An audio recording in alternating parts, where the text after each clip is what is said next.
Everyone, आज हम हमारे new topic partnership final account को स्टार्ट करते हैं। बेटा, हम लोगों ने ऑलरेडी 11th में फाइनल अकाउंट के बारे में डिस्कशन कर चुके हैं कि फाइनल अकाउंट होता क्या था, जिसमें हमने सोल ट्रेडिंग कंसर्न के बारे में पढ़े थे। इस बार हम 12th में पार्टनरशिप फाइनल अकाउंट के बारे में डिस्कशन करेंगे। सोल ट्रेडिंग फाइनल अकाउंट और पार्टनरशिप फाइनल अकाउंट में बेसिकली क्या फ़र्क है? दोनों में बेटा, अगर इंडिविजुअली अगर कोई पर्सन व्यापार करता है तो at the end of the financial year वो अपने फाइनेंशियल रिकॉर्ड और फाइनेंशियल ट्रांजैक्शन के बेसिस पे अपनी एंड में फाइनेंशियल ईयर एंड में अपनी पोजीशन को आइडेंटिफाई करना चाहता है कि क्या उसको प्रॉफिट हुआ, क्या उसको लॉस हुआ, कितनी उसकी एसेट्स है, कितनी उसकी लायबिलिटी है, ये असर्टेन करने की कोशिश करता है। इसके लिए वो फाइनल अकाउंट की तरफ प्रोसीड करता है। वो कैसे प्रोसीड करता है, क्या क्या बुक्स अकाउंट मेंटेन करता है, वो आगे अपन डिस्कस करेंगे। लेकिन सोल ट्रेडिंग फाइनल अकाउंट और पार्टनरशिप फाइनल अकाउंट में क्या फ़र्क था, जो हमने 11th में पढ़े थे। तो बेटा, फ़र्क कुछ भी नहीं है। यहाँ पे पार्टनर्स के एप्रोप्रिएशंस देखने को मिलेंगे, मतलब पार्टनर्स के कैपिटल अकाउंट और पार्टनर्स के करंट अकाउंट देखने को मिलेंगे। ठीक है। और इसमें जो पार्टनर्स रहेंगे उनके प्रॉफिट शेयरिंग रेशियोज़ आपको देखने को मिलेंगे। प्रॉफिट शेयरिंग रेशियो क्या है, ठीक है, उस रेशियोज़ के बेसिस पे हम उनके बाइफिकेशन करेंगे कि कितना प्रॉफिट हुआ, कितना लॉस हुआ और किसके हिस्से में कितना प्रॉफिट कितना लॉसेस आएगा। यहाँ तक पॉइंट आपको बिल्कुल क्लियर है बेटा। यहाँ पे ना नेक्स्ट ना यहाँ पे कंटेंट दिए हुए हैं। मैं कंटेंट के बारे में ज़्यादा अभी डिस्कशन नहीं करूँगा, क्योंकि कंटेंट जो है बेटा, इसमें कंटेंट के बारे में ऑलरेडी हमारे को फॉर्मेट में हर जानकारी गिवन होगी। ठीक है। उसके बाद में मैं आपको सीधा इंट्रोडक्शन पे लेके आता हूँ। इंट्रोडक्शन में हम देखते हैं यहाँ पे, as per the sole proprietary concern we will also prepare the final account of partnership firm. मतलब जैसे सोल ट्रेडर में बनता था वो वैसे ही हम पार्टनरशिप में बनाते थे। ठीक है। इसमें बेटा हमारे को ये क्यों बनाया जाता है, the income statement and the position statement. Income statement and position statement मतलब क्या, कि हमारे को कितना प्रॉफिट हुआ या कितना लॉसेस हुआ। पोजीशन स्टेटमेंट का मतलब होता है कि हमारी लायबिलिटी कितनी है, हमारी एसेट्स कितनी है। ये पोजीशन को आइडेंटिफाई करने के लिए हम फाइनल अकाउंट बनाते हैं। ठीक है। इसके बाद में बेटा इसमें नेक्स्ट देखते हैं, इसमें आगे बढ़ता हूँ। यहाँ पे हम लोगों ने हालांकि 11th में भी ये सब चीज़ें डिस्कस कर चुके थे कि हम फाइनल अकाउंट की तरफ प्रोसीड कैसे करते हैं। पहले बेटा इसमें ये देखने को मिलेगा कि कोई भी प्रोप्राइटरी फर्म जनरल मेंटेन करती है या सब्सिडरी मेंटेन करती है। बेटा जनरल या सब्सिडरी के बेसिस पे हमारा लेज़र बनेगा। बेटा जनरल को हमारी प्राइमरी बुक्स ऑफ अकाउंट बोला जाता है। क्यों प्राइमरी बुक्स ऑफ अकाउंट बोला जाता है, क्योंकि बेटा हर टाइप के रिकॉर्डिंग, हर टाइप के बिजनेस के मॉनेटरी ट्रांजैक्शन की रिकॉर्डिंग हम पहले जनरल में करते हैं। वो जनरल की रिकॉर्डिंग को हम लेज़र में पोस्टिंग करते हैं और वो पोस्टिंग के बाद में हम बनाते हैं हमारा ट्रायल बैलेंस।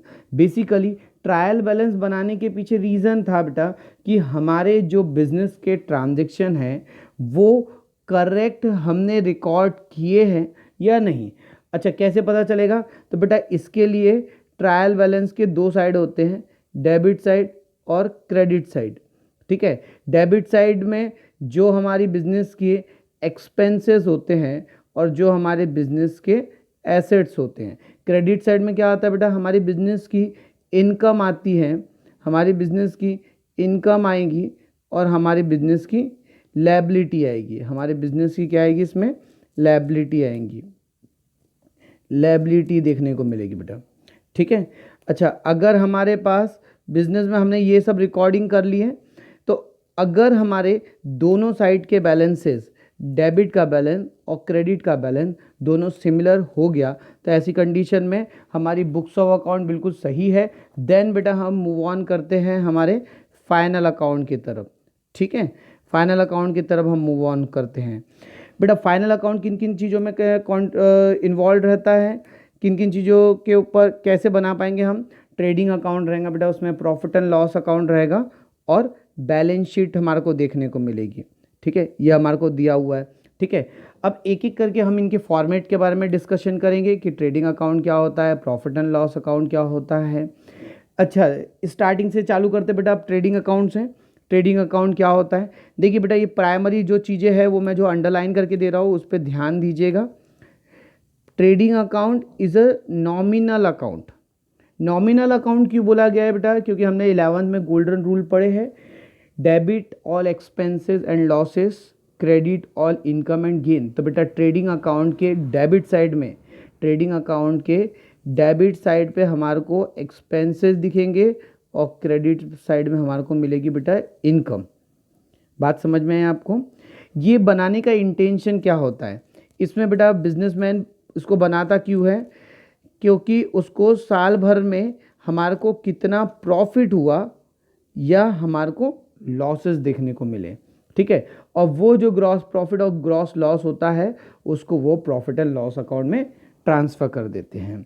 ठीक है बेटा, यहाँ तक भी पॉइंट आपको क्लियर होंगे? ठीक है, इसके आगे चलो बढ़ते हैं। नेक्स्ट देखता हूँ मैं, आपको फॉर्मेट पे आता हूँ बेटा। फॉर्मेट को ध्यान से देखिएगा। फॉर्मेट में आपको स्टार्टिंग में हर चीज़ें देखने को मिल रही हैं। इसको लिखा कैसा है पहले उस पर ध्यान दीजिए। ये आपको लिखा हुआ है trading account for the year ended. बेटा हर चीज़ के पीछे कुछ ना कुछ लॉजिक है। ट्रेडिंग अकाउंट लिखा हुआ है फॉर द ईयर एंडेड। अब मैं आपको बैलेंस शीट जब मैं पढ़ाऊंगा तब वहाँ पे आपको नीचे देखने को मिलेगा एज ऑन। अब दोनों वर्ड में ऐसा क्या फ़र्क है? फॉर द ईयर एंडेड का मतलब होता है जो हमने ट्रेडिंग अकाउंट में रिकॉर्डिंग किए हैं, जो ट्रांजैक्शन की रिकॉर्डिंग किए हैं वो 1 अप्रैल से लेके 31 मार्च तक के पूरे ट्रांजैक्शन है। मतलब अगर आपने 2 रुपये का सेल किया 1 तारीख को, फिर 3 तारीख को फिर सेल किए, फिर 5 तारीख को सेल किया, ऐसे हर महीने में सेल करते गए तो टोटल सेल कितनी हुई, टोटल खर्चे कितने हुए, टोटल इनकम कितनी हुई, वो रिकॉर्डिंग होती है हमारे ट्रेडिंग अकाउंट में और प्रॉफिट एंड लॉस अकाउंट में। ये बात समझ में आई? बैलेंस शीट में क्या होता है? वहाँ लिखा रहता है एज ऑन। मैं आगे हालांकि बताऊंगा, ये एज ऑन लिखा रहता है। एज ऑन का वो मतलब होता है बेटा टिल दैट डेट मेरी पोजीशन क्या थी, मेरी लायबिलिटी कितनी थी और मेरी एसेट्स कितनी थी। यहाँ तक पॉइंट क्लियर है बेटा? चलिए अब मैं आपको एक एक हेड्स यहाँ से समझाते हुए चलूँगा बेटा। प्राइमरीली इस पर ध्यान दीजिएगा कि पहला आपका जो हेड होता है बेटा ओपनिंग स्टॉक, फिर उसके बाद में आपका परचेज। रिटर्न आउटवर्ड का मतलब होता है परचेज रिटर्न, तो आपका यहाँ पे नेट फिगर आ गई बेटा। ठीक है, अच्छा तो ये इसी तरीके से लिखना जरूरी है। तो बेटा ऐसा बोला जाता है और ऐसा सिस्टम है कि अगर हमने प्रॉपर बुक्स ऑफ अकाउंट अगर मेंटेन करना है, ठीक है, और जैसा हमारे को स्टैंडर्ड बताए गए हैं उस स्टैंडर्ड के हिसाब से हमारे को इस टाइप की रिकॉर्डिंग करना कंपलसरी है। ठीक है, पहले आपके पास ओपनिंग स्टॉक दिखना चाहिए, फिर परचेज दिखना चाहिए, रिटर्न आउटवर्ड दिखना चाहिए। ठीक है, मैं आपको क्रेडिट साइड के भी कुछ हेड्स को क्लियर कर देता हूँ। क्रेडिट साइड में आपको बेटा पहले दिख रहा है सेल्स और उसके बाद में दिख रहा है आपका सेल्स, उसके बाद में दिख रहा है रिटर्न इनवर्ड। जो भी आपका रिटर्न इनवर्ड रहेगा वो फाइनल फिगर आपको फाइनल कॉलम में आ जाएगी। ठीक है, इसमें बेटा किसी भी प्रकार की गड़बड़ नहीं होना, ये एकदम प्रॉम्प्टली इसी टाइप का फॉर्मेट होना।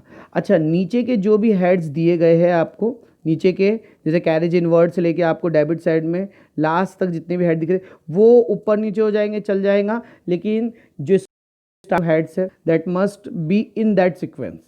ठीक है बेटा, चलिए आगे बढ़ता हूँ मैं। इसमें आगे देखते बेटा, इसमें आप देखिए रिटर्न इनवर्ड क्या होता है? रिटर्न इनवर्ड का मतलब होता है जो मैंने सामान को बेचा, तो बेचा जो सामान मैंने खरीद के लेके आया, खरीद के लेके आने के बाद में मुझे जो खर्चे लगे वो खर्चे मेरे कैरेज इनवर्ड की कैटेगरी में रहते हैं।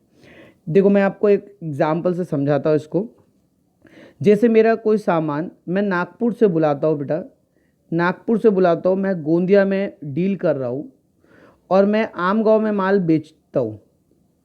अब थोड़ा सा इसमें फ़र्क समझते हैं। मैंने नागपुर से बुलाने का खर्चा मैंने दिया, मतलब नागपुर वाले ने पार्टी ने क्या बोला कि मुझे अगर आपको सामान होना तो आप हमारे गोडाउन से लेके जाओ। मतलब मैंने नागपुर से गोंदिया तक लाने का खर्चा दिया, that is called as an carriage inward.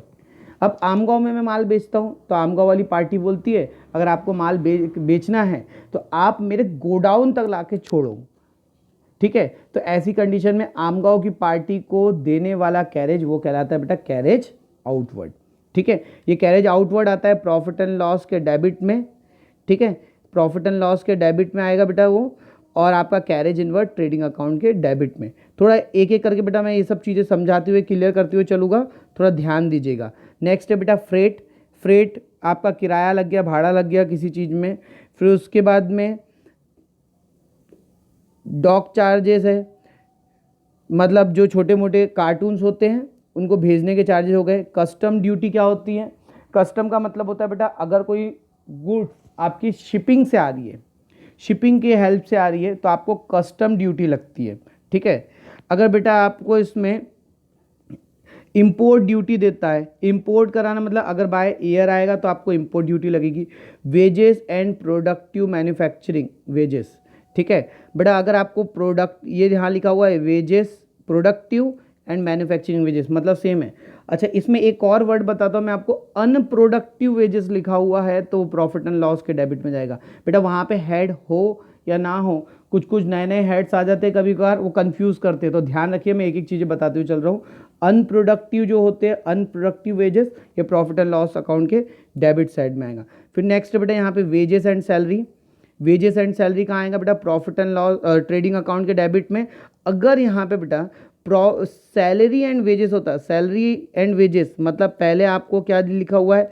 Salary, उसके बाद में क्या लिखा हुआ है? वेजेस। तो बेटा ऐसी कंडीशन में पहले सैलरी लिखा हुआ है तो ऐसी कंडीशन में ये आएगा बेटा प्रॉफिट एंड लॉस अकाउंट के डेबिट साइड में, ठीक है।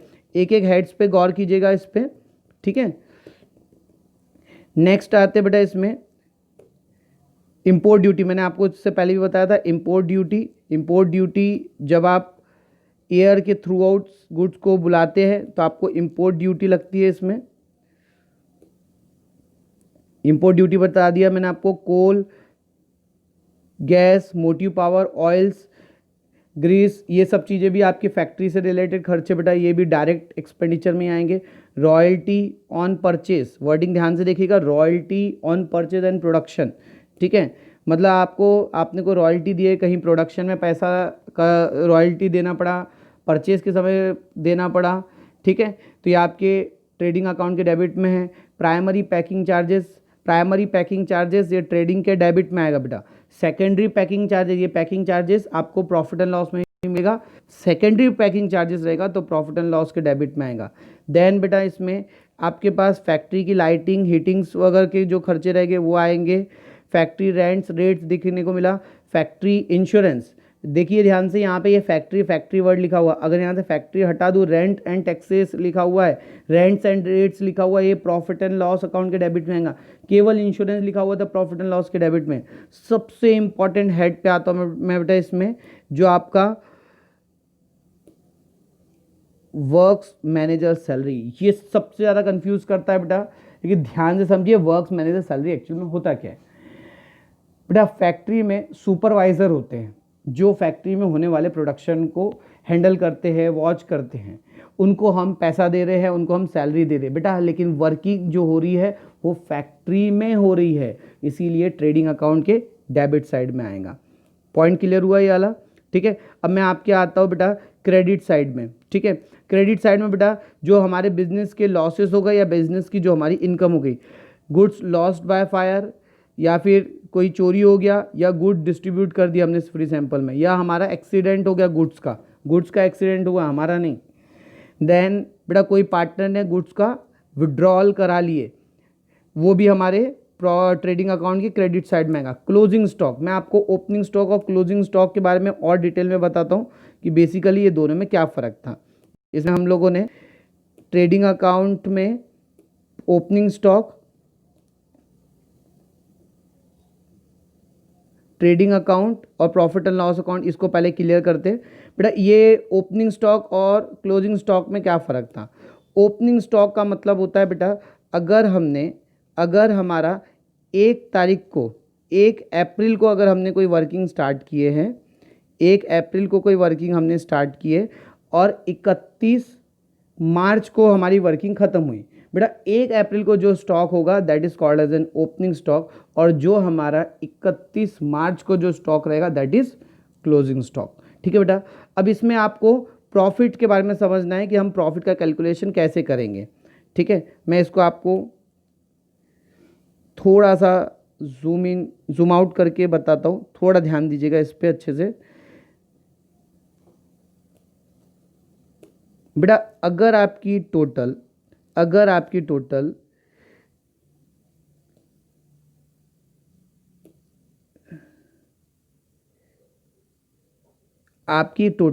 क्रेडिट की ज़्यादा है, डेबिट की कम है, तो मतलब बैलेंस कहाँ आएगा बेटा, डेबिट साइड में आएगा, तो जो बैलेंस आएगा उसे बोला जाएगा ग्रॉस प्रॉफिट। इसको मैं बातों को क्लियर करके और फिर बताता हूँ दूसरी तरीके से। अगर बेटा हमारे पास डेबिट की टोटल ज़्यादा है, क्रेडिट की टोटल कम है, तो क्या आएगा हमारा ग्रॉस लॉस। ठीक है, अब इसमें आपको करना क्या है, बेसिकली इसमें कुछ भी नहीं है बेटा, आपके जो भी ग्रॉस प्रॉफिट होंगे वो आपके प्रॉफिट एंड लॉस अकाउंट में ट्रांसफ़र होंगे, या फिर ग्रॉस लॉस रहेगा वो भी आपकी कहाँ ट्रांसफ़र होगा, प्रॉफिट एंड लॉस अकाउंट में।